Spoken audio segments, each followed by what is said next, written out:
आप देख रहे हैं बेनिफिट टीवी। नमस्कार, मैं रविंद्र कुमार और आप देखना शुरू कर चुके हैं बेनिफिट टीवी न्यूज़। जैसे जैसे समय नज़दीक आ रहा है 2024 के चुनाव में, वैसे वैसे बेचैनी बढ़ते जा रही है संविदा कर्मी का। कारण क्या है कि लगातार वो लोग अपने मान और सम्मान की लड़ाई लगातार बढ़ाते आए हैं। आज हमारे साथ हैं संविदा कर्मी से जुड़े एक व्यक्ति। आइए उनसे हम बात करना चाहेंगे कि जिस तरह नगर निगम हो, चाहे बेल्ट्रॉन हो, चाहे पंचायत के जो भी संविदा कर्मी हो, तमाम संविदा कर्मी को हम लगातार आवाज़ उठाते आए हैं, लगातार उनकी बातों को सरकार तक पहुंचाते आए हैं। 44 विभागों में संविदा कर्मी हैं, हम सबका नाम तो नहीं ले सकते हैं लेकिन समय के अभाव में, लेकिन जो भी जिनका नाम छूट गया वो कृपया तकलीफ ना माने। हम सारे संविदा कर्मी का आवाज़ लगातार उठाते आए हैं।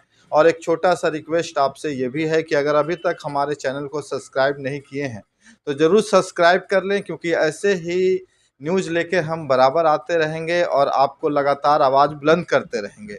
तो सर, बताया जाए कि जो संविदा कर्मी की समस्या है, लगातार वो लोग समायोजन करने की बात कर रहे हैं, परमानेंट करने की बात कर रहे हैं और बिहार सरकार लगातार उनको आश्वासन दे रही है। क्या कितना ये सही है?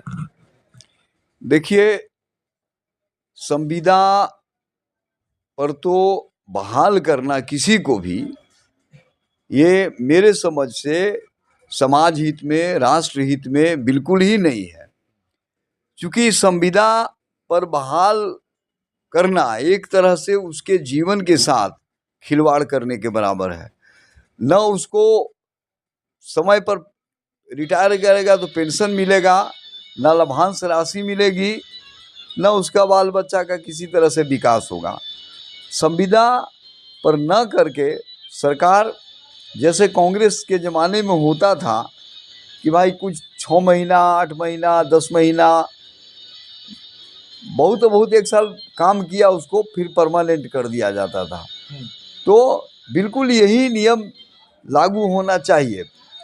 दूसरी बात कि एक सरकार का जो रवैया है, जो नीचे तबका के लोग हैं, नीचे तबका की नौकरी जिसको 4th ग्रेड कहा जाता है, जिसमें हमारे समाज के अधिकांश अनुसूचित जाति के लोग और पिछड़ा और अति पिछड़ा के लोग ही ज़्यादा उसमें शामिल है, वैसे ही लोगों को टारगेट बना करके संविदा पर रखा जा रहा है।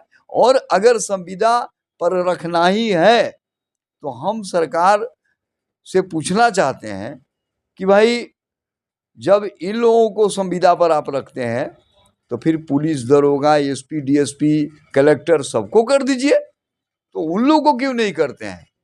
वो लोग 1 लाख 1.5 लाख रुपया मंथली उठाएंगे, आज सारे सुख सुविधा का लाभ लेंगे। और जो हमारा 4th ग्रेड कर्मचारी है बिल्कुल वैसा ही ड्यूटी कर रहा है, उतना ही ड्यूटी कर रहा है, तो फिर भेदभाव क्यों भाई? 8 घंटा वो भी कर रहे हैं ड्यूटी, 8 घंटा ये भी कर रहे हैं, तो फिर भेदभाव कैसा?